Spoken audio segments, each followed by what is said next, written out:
नमस्कार, मैं राहुल कुलकर्णी, आपका इंडिया टीवी में स्वागत है। अगर इन लोगों की माने तो ये बहुत ही अनोखे तरीके का एक फ्रॉड है।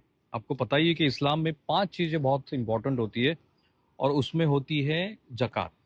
जो थोड़े से अच्छे स्तर के लोग हैं, वो जो गरीब इस्लाम के मानने वाले हैं, फॉलोअर्स हैं, उनके लिए रमज़ान के महीने में कुछ रकम देते हैं और वो अमूमन बहुत ज़्यादा होती है। लेकिन ये जो 4 साहब मुझे बता रहे हैं, तो इनका कहना है कि लगभग 2023 से ये लोग ये प्रयास कर रहे हैं कि जक़ात के नाम पे कुछ उत्तर प्रदेश के लोग महाराष्ट्र में आके यहाँ के लोगों से पैसे लेते हैं और ये कह रहे हैं कि पूना महाराष्ट्र के लोग यहाँ से उत्तर प्रदेश चले जाते हैं और वहां पे वो लोग जक़ात के नाम पे पैसा इकट्ठा करते हैं।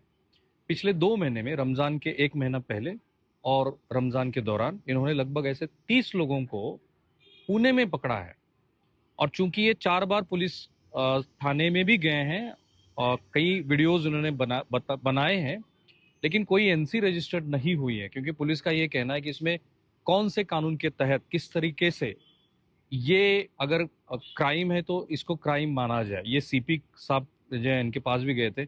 अच्छा, इनके जो मैं लेटर देख रहा हूं तो इन्होंने 2/5/2023 में केंद्रीय गृह सचिव साहब को एक खत लिखा है, जिसमें ये बताते हैं कि किस तरीके से एंटी नेशन एक्टिविटी के लिए भी इस फंड का इस्तेमाल किया जा सकता है। एक वीडियो मुझे आप बताइए जब तक मैं इन साहब से बात करता हूँ, कि जो अभी आपने दिखाया था कि पैसे उस गड्डी उसके हाथ में।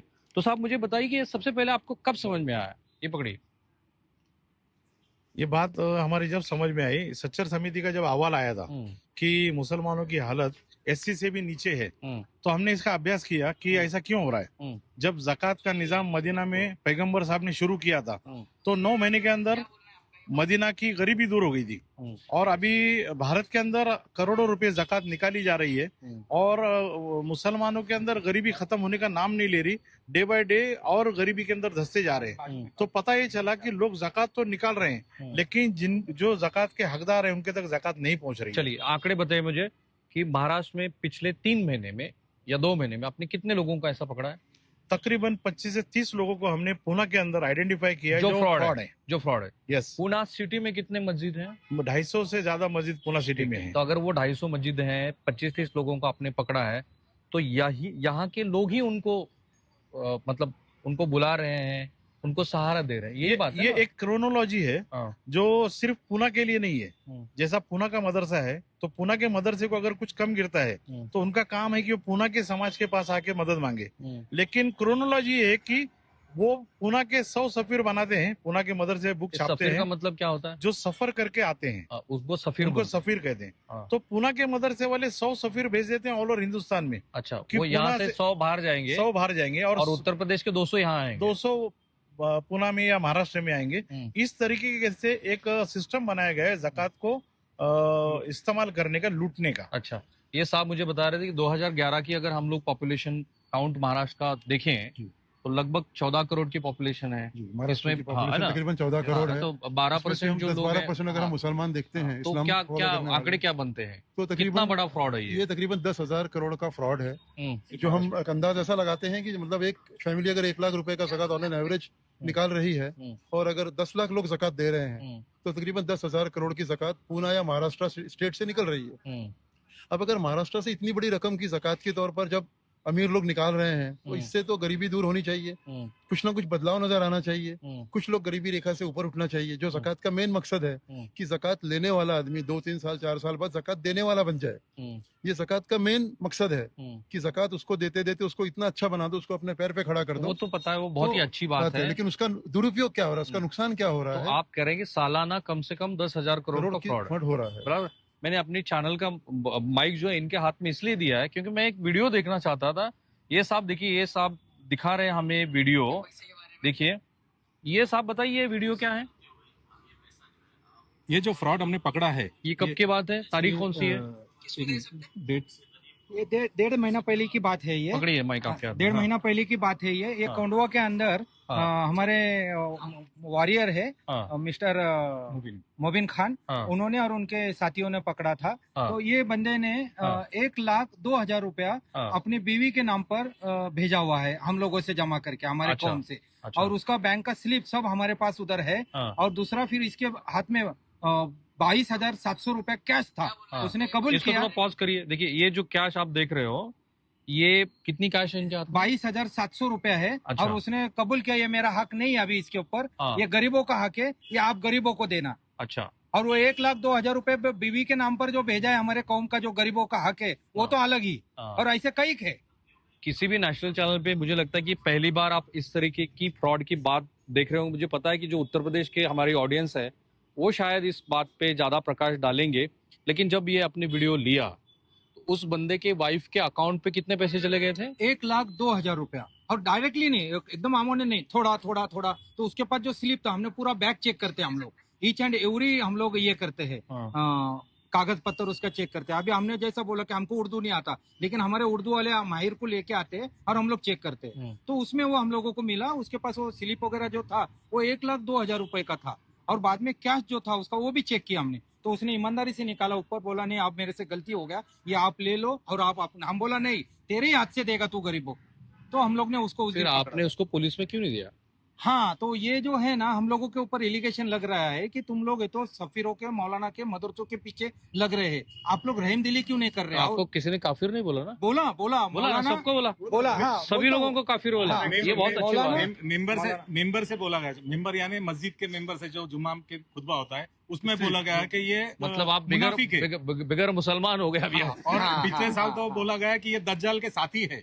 दज्जाल का क्या मतलब होता है? दज्जाल का भी दज्जाल एक बहुत बड़ा शैतान है। अच्छा। जो दुनिया खत्म होने के नजदीक जब होगी उस वक्त एक शैतान आएगा जो दज्जाल होगा। आपको दज्जाल का साथी बोला गया है, आपको काफिर बोला गया, हमको मदरसे के खिलाफ काम करने वाले बोला गया और हमारी बात ना मानने का ऐलान किया गया। अच्छा, मैं अपने दर्शकों को बता दूं, एक मिनट, अपने दर्शकों को बताऊं, हमने इनके जो सबूत हैं वो पुख्ता है क्या, इसकी जांच की है। मुझे दिखाई दे रहा है कि वहाँ पे कुछ स्टैंप जो अथॉरिटी के हैं वो लगाए गए हैं। इन्होंने 4 बार पुलिस स्टेशन का मतलब पुलिस स्टेशन भी वो गए थे, हालांकि वहाँ पे एनसी रजिस्टर्ड नहीं हुई है। होम मिनिस्ट्री को भी इन्होंने खत लिखा है। आप क्या कह रहे थे मुझे? सर, हमें सिर्फ उतने ही फतवे नहीं दिए जा रहे हैं। हमको एक मौलाना कासिम हुसैन अहमद हुसैन कासमी बोल के एक मुफ्ती साहब है, उन्होंने हमको ये फतवा दिया कि ये लोग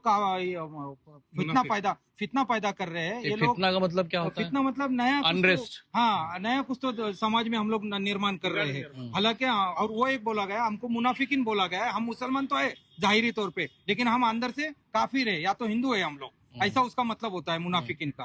और फिर हमको ये भी बोला गया है यहूदी मतलब जो इसराइल वगैरह है, हमको के खिलाफ जो भी लोग है वो सब हमको सर्टिफिकेट दिया जा रहा है। फिर भी मैं अपने दर्शकों की तरफ से आपसे सवाल पूछता हूँ कि आप क्यों कर रहे हैं सब? ये भाई जो देना चाहता है वो दे रहा है, जो मतलब खुद फंसना चाहता है वो फंस रहा है। आपकी दिक्कत क्या है? नहीं, ये हम इसलिए कर रहे हैं कि हमारा ये मानना है कि अगर आप इस्लाम को फॉलो करते हैं तो इस्लाम के कानून को भी फॉलो करना चाहिए आपको। आप इस्लाम को फॉलो कर रहे हैं, आप इस्लाम को फॉलो करके ज़कात निकालते हैं। ज़कात जब तक आप सही आदमी को देते नहीं तो आपकी ज़कात अदा नहीं होती, मतलब आपका वो फर्ज पूरा ही नहीं हो रहा। जैसे अगर आप नमाज पढ़ने जाते हैं और मस्जिद में आप नमाज पढ़ने तो चले गए, लेकिन अब नमाज पढ़ी नहीं आपने, या नमाज पढ़ी लेकिन सही तरीके से नहीं पढ़ी। अच्छा। अब हज करने गए लाखों रुपए खर्चा करके, लेकिन आपने हज सही तरीके से नहीं किया, तो आपका हज हुआ नहीं हुआ। तो वैसे ही ज़कात भी है, अगर आप ज़कात दे रहे हैं और ज़कात सही हाथ में नहीं जा रही है तो आपका ज़कात अदा नहीं हो रही, आपका वो जो फर्ज है, जो आपका काम है वो हुआ नहीं है। अच्छा, मुझे बताइए, जो गैर मुसलमान हमारे दर्शक हैं जो ये अभी प्रोग्राम देख रहे हैं, कि ज़कात की वजह से कोई ऐसा एग्जांपल बताइए कि वो एकदम टॉप पे चला गया एजुकेशन लेके। ज़कात का सबसे बड़ा अच्छा, आप खुद हैं? हाँ। सर, आपने जो अभी सवाल किया, मैं खुद हूँ। मैं 11th ईयर का था तब मेरे वालिद साहब का इंतकाल हो गया। मेरे वालिद साहब किर्लोस्कर में थे और मेरे 4 बहन है और एक भाई है। मेरी माँ ऐसी आस लगा के बैठा करती थी कि मुझे कोई तो भी ज़कात ला के दे और हम बच्चे लोगों का हमारा ये करे। आज तुम लोगों की दुआ से, भगवान के, अल्लाह के हिस्से, मैं आज मेरा बंगला है, घोड़ा है, गाड़ी है, मेरे दोनों बच्चे इंजीनियर है। आज यही ज़कात की वजह से हम लोग थोड़ा हमारा घर का इम्प्रूवमेंट करते करते आए और हम लोग सीखे। ये ज़कात गरीबों के हाथ में जाना चाहिए सर, जो हकदार है। और ये लोग आते हैं और ये हमारा पैसा लेके चले जाते हैं लोग। तो इसके लिए हम कितना लोग ज़कात मिला था आपको? बहुत इमोशनल हो गए साहब। हाँ सर, इमोशनल हक बात है सर। हमारे रिश्तेदार हमको वो पैसा दिया करते थे उस वक्त सर। मैं आज 59 ईयर्स का 58 ईयर्स का हूँ सर। उस वक्त मैं 11 बरस का था सर। 1500 रुपए आने के, 2000 रुपए आने के, किसी का 1000 रुपए आने का, मेरी माँ इसी रास्ता देखते बैठती थी सर। और ये पैसा हमारे नहीं, मैं गरीब लोगों जानता को हूँ मिलना ही ज़कात चाहिए। अपने आप में बहुत ही मददगार होती है। अच्छा, मैं आपसे और सवाल पूछूंगा, लेकिन आपने ये कहा कि ये आप भी रो रहे हैं? अच्छा, मुझे इमोशनल हो अच्छा गए। इमोशनल, सभी लोग इमोशनल है। अच्छा, मुझे बताइए, आपने कहा कि टेररिस्ट फंड में भी जा रहा है, ये किस तरीके की बात है? कोई उसका पुख्ता सबूत है आपके पास? नहीं, पुख्ता सबूत नहीं है, एक शक्यता हमने बताई है, चांसेस। क्यों कि ये जो सफीर आते हैं, इनको कहाँ से आते हैं, कहाँ जाते हैं, इनका आइडेंटिफिकेशन चेक करने का कोई इंतजाम ना समाज के पास है ना प्रशासन के पास है। तो इतना बड़ा फंड ये गलत जगह भी इस्तेमाल हो सकता है, ये हमारे दिल में जब बात आई तो हमने केंद्रीय सचिव साहब को ये बात। ठीक है, मुझे बताइए, आपने जब हम लोग ऑफ रिकॉर्ड बात करें तो आपने 2 एग्जाम्पल दिए थे। अगर आप उस मस्जिद का नाम लेना चाहते हैं तो बहुत ही अच्छी बात है। जिसने ये पैसे जमा किए हैं वो प्रॉपर्टी में भी पैसे लगा रही है, ये क्या चीज है? ये चंदे का धंधा हो गया है। हाँ, ये जो जक़ात के पैसे आ रहे हैं, अगर आप देखेंगे, ये जक़ात के पैसे लेने के लिए लोगों ने झूठे मदरसे खड़े कर दिए। झूठे मदरसे? झूठे मदरसे खड़े कर दिए। मदरसों की नाम पे जक़ात लाते हैं करोड़ों रुपया, भारत से नहीं, भारत के बाहर से भी जाके। ये बहुत ही शॉकिंग है मेरे लिए। यस, भारत के बाहर से, फॉरेन से भी जाके जक़ात लाते हैं। मदरसे की हालत जैसी की वैसी है। मदरसा चलाने वालों की अगर प्रॉपर्टी आप चेक करेंगे सर, तो आप हैरान रह जाएंगे। मुझे हैरान करिए, बताइए कहाँ कितनी प्रॉपर्टी? मैं आपको ऑफ रिकॉर्ड, ऑन रिकॉर्ड बता रहा हूँ। पूना के 2 उलेमा हैं जो यहाँ पे पूना में मदरसे चलाते हैं। उनके तकरीबन 5 कंस्ट्रक्शन साइट में पार्टनरशिप चल रही है, और मदरसे जो 15 साल थे वैसी हालत में। क्या बात कर रहे हैं आप? और मैं ये आपको लिखित रूप में देने को भी तैयार हूँ। अगर आप इसकी इंक्वायरी करेंगे तो इससे भी बड़े भयानक सच आपके सामने आ सकते हैं। ये 2 छोड़ के और भयानक सच? बहुत ऐसे बहुत से लोग हैं कि इनके अंदर इन्होंने इतना पैसा गोर गरीब के मुंह से निकाल के जमा किया है। और हमारी लड़ाई असल में वही है। हम 1 रुपया ज़कात जमा नहीं करते, हम अपने लिए 1 रुपया नहीं मांगते। हमारा ये कहना है कि ये गरीबों का हक है, ये और मकामी लोकल गरीबों तक जाना चाहिए। अच्छा, ये मुझे बताइए, जब भी पैसे की बात आती है तो बाकी उसमें और जुड़ जाता है, कहीं मतलब गुंड रहते हैं, मवालिज रहते हैं, तो ये भी बात है इसमें? हाँ, यहाँ के जो अभी जो 2 उलेमाओं की मैंने बात की, ये सिर्फ ज़कात तक महदूद नहीं है। इसमें सब में गंभीर विषय अगर क्या होगा, ये मौलाना है, ये उलेमा है, और ये लोग पैगंबर साहब ने दिया हुआ काम उखाड़ के फेंक रहे हैं। जो सिस्टम पैगंबर साहब ने ज़कात का दिया था वो उखाड़ के तो फेंक जो रहे हैं। सैयद हैं, जो मस्जिदों को चला रहे हैं, जो बाकी एक्टिविटी में, आपके रिलीजियस एक्टिविटी में रहते हैं, उनको किसी को पता नहीं है? साहब, ये ओपन सीक्रेट है, ऊपर से नीचे तक सबको पता है। बड़े उलेमाओं को ये सारी बात मालूम है कि ये किस तरीके से गोरख धंधा चल रहा है। अच्छा, ये सिर्फ ज़कात का सब्जेक्ट नहीं है। अभी रमजान है, इसके लिए हम लोग आपके सामने ज़कात लेके आए। कल कुर्बानी आने दो साहब। पैगंबर साहब ने बोला ये कुर्बानी, ये लेके आते 1500 वाली कुर्बानी, शहर के बाहर फ्रॉड कुर्बानी होती ही नहीं है। लोगों से पैसा लेते हैं और डकार जाते हैं।